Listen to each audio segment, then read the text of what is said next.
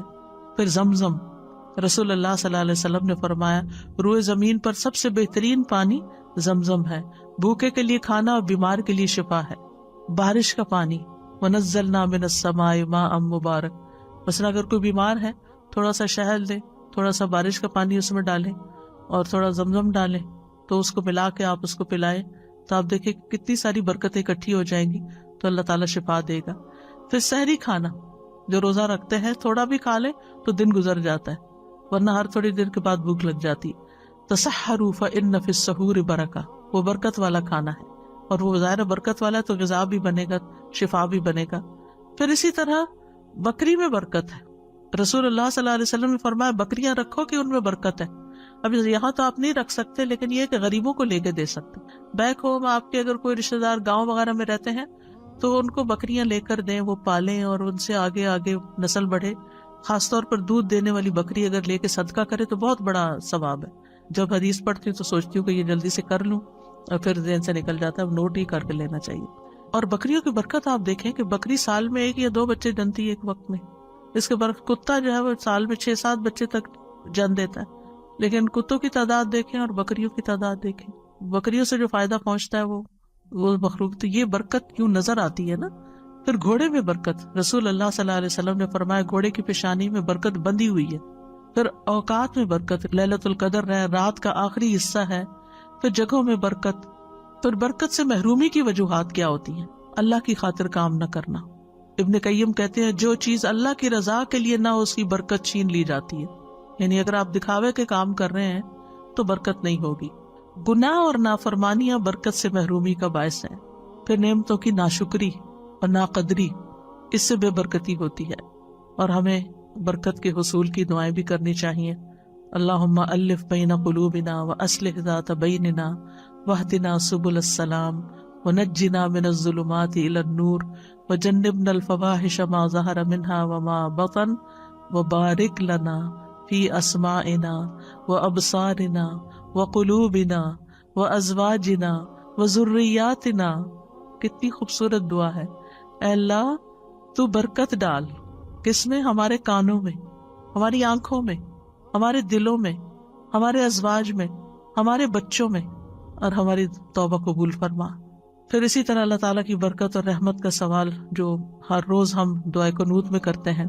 پھر اسی طرح یہ ہے کہ یہ جو دعا ہے، اللہم اقسم لنا من خشیتک ما تحول به بیننا وبین معصیتک، اس میں بھی آتا ہے نا اللہم متعنا باسماعنا وابصارنا وقواتنا وابقیتنا، جب تک ہم زندہ ہوں، واجعلہ وارث منا، یعنی ہمارے وارث بھی بنا دے، بعد میں بھی اس سے فائدہ ہو لوگوں کو۔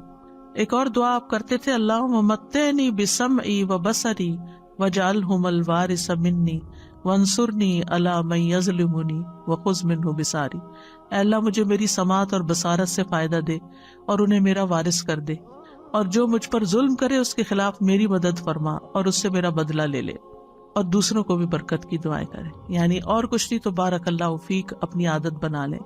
رسول اللہ صلی اللہ علیہ وسلم نے فرمایا، جب کسی کو اپنے بھائی کا وجود یا اس کا کوئی مال پسند آئے تو اس کے لیے برکت کی دعا کرے، کیونکہ نظر لگ جانا برحق ہے۔ پھر سلام کے وقت برکت کی دعا، ملاقات کے وقت، تعارف کے وقت بارک اللہ فیک کا کہنا، پھر نئے بچے کو دعا دینا اور اس میں بھی برکت کے الفاظ آتے ہیں۔ صائب بن یزید کہتے ہیں، میری خالہ مجھے نبی صلی اللہ علیہ وسلم کے پاس لے گئی اور عرض کیا، اللہ کے رسول میرا بھانجا بیمار ہے، تو آپ نے میرے سر پر ہاتھ پھیرا اور میرے لیے برکت کی دعا کی، اور کمانے والے ہاتھ میں برکت کی دعا دینا۔ پھر اسی طرح خادموں کے مال، رزق اور اولاد میں برکت کی دعا، کس طرح حضرت انس رضی اللہ عنہ کو نبی صلی اللہ علیہ وسلم نے برکت کی دعا دی تھی، اللہم اکثر مالہ وولدہ وبارک لہ فیما آتیتہ، اور ان کی زندگی میں اللہ نے ان کو مال، اولاد، ہر چیز میں برکتیں عطا کی تھی۔ ام سلیم کو نبی صلی اللہ علیہ وسلم نے اس رات برکت کی دعا دی تھی جب ان کا بیٹا فوت ہو گیا تھا اور انہوں نے صبر کیا تھا اور اپنے شوہر کے ساتھ حسن سلوک کیا تھا، تو کہتے ہیں کہ ان کا جو بیٹا پیدا ہوا اس کے آگے 10 بیٹے پیدا ہوئے، 10 کے 10 عالم تھے جن سے بے پناہ لوگ فائدہ اٹھاتے تھے، صرف ایک عورت کے صبر کی وجہ سے۔ تو صبر کرنا اور حسن سلوک کرنا کتنی بڑی خیر لاتا ہے، اور اس کے برعکس اگر بیٹا فوت ہو گیا اور رونا دھونا اور شکوے شکایتیں، ساتھ کیا آئے گا؟ کچھ بھی نہیں، جو ہے وہ بھی چلا جائے گا بے برکتی۔ تو ام سلیم کا واقعہ جو ہے وہ بہت بڑی مثال ہے ہمارے لیے کہ کس طرح انہوں نے اپنے شوہر کی خاطر مدارت کی، اور بچہ گھر میں پڑا تھا، فوت ہو چکا تھا۔ ایک ماں کا دل کیسا ہوتا ہے، دوسرے بھی پسیج جاتے ہیں جب کوئی ایسی خبر سنتے ہیں، لیکن یہ کہ جو اللہ کی خاطر صبر کرتے ہیں، پھر اللہ سبحانہ وتعالیٰ ان کو تھام لیتا ہے اور ان کی زندگیوں میں اور اولادوں میں بھی برکت عطا کرتا ہے۔ اچھا، اصل میں نا بابرکت ہونے کی ضرورت کیوں ہے؟ یہ زندگی ہے بہت چھوٹی سی، تھوڑے دن کے لیے ہم یہاں اس دنیا میں، اور اب ہم اتنی ساری گزار چکے ہیں، آگے پتہ نہیں کتنے دن زندہ ہیں۔ تو جتنی بھی ہمارے پاس زندگی ہے نا، تھوڑا سا بھی وقت ہے نا، تو مقصد کیا ہے یہ ٹاپک کرنے کا کہ یا اللہ اس ہمارے تھوڑے سے وقت میں بھی ہم سے اتنے اچھے اچھے کام لے لے اور اتنی ساری نیکیاں ہم کر جائیں کہ وہ جنت کے اعلیٰ درجات اور تیرا قرب ہمیں نصیب۔ یہ مقصد ہے، یعنی ورنہ یہ مقصد نہیں ہے کہ اللہ ہمیں دنیا میں اور مال دے دے اور اولاد دے دے، ٹھیک ہے وہ بھی برکتیں ہوگی، اور وہ بھی پھر وہ میں نے پیچھے بتایا نا، بابرکت انسان ان کو بھی اس نظر سے دیکھتا ہے کہ یہ بچہ میرے لیے کیسے صدقہ جاریہ بنے، اور یہ مال کیسے صدقہ جاریہ بنے، اور یہ میرا گھر کیسے میرے لیے صدقہ جاریہ بنے، وہ ہر چیز کو اس نظر سے پھر ڈیل کرتا ہے۔ تو یہ اصل مقصد ہے۔ اب یہ ہے کہ بعض اوقات یعنی ہمارے اندر ایک کنفیوژن ہوتی ہے کہ ہم مبارک ہوں تو پھر کیا لوگ ہم سے تبرک حاصل کرنے لگے؟ یہ نہیں ہونا چاہیے، ٹھیک ہے؟ یعنی برکت کسی چیز میں اللہ سبحانہ وتعالیٰ ڈالتا ہے، اور وہ ہمیں شریعت سے پتہ چلتا ہے کہ کیا کیا چیزوں میں اللہ نے برکت ڈالی ہوئی ہے، ٹھیک ہے؟ مثلاً زمزم میں برکت ہے، حجر اسود میں برکت ہے، رمضان میں برکت ہے، لیلۃ القدر میں، عشرہ ذی الحجہ میں، مکہ مدینہ میں، بیت المقدس میں، اعمال میں سے نماز، سیام، زکوٰۃ، ان چیزوں میں برکت ہے، ہم ان سے برکت حاصل کر سکتے ہیں، ٹھیک ہے؟ اللہ نے ان میں ڈالی ہے، ہم ان کو استعمال کریں گے، اللہ تعالیٰ ہماری طرف بھی برکت لوٹائے۔